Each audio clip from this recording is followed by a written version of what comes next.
em đâu rồi.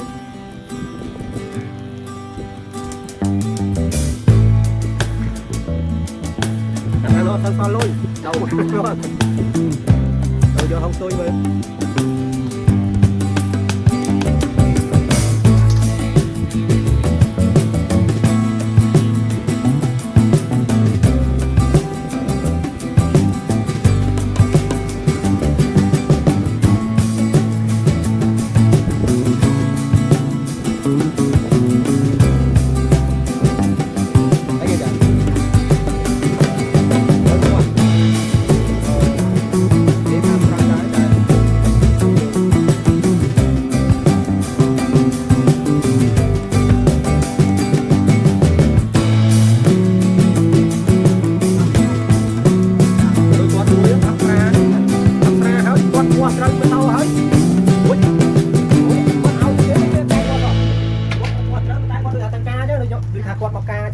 Nhóm nhóm cùng hợp ra chứ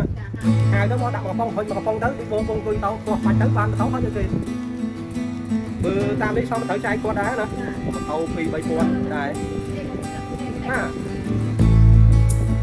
đi con kia trai sọ nó có giống nuôi sao nữa à tam tam trời lúc đẹp tam néo mà tàu phi con một con pha có một con néo nuôi cái đầu một con phi một con bay tới dương ban một con đây nữa nè bạn chơi tới được rồi người ta bơ con có cái này của chúng ta không xôi đó không xôi đó con ta này nè đấy không xôi đó đó phải bắt bàn thì còn ta thăng cái là trong thăng cái tên tàu phi một nó cắt xong ngày 4 giờ thì đập lên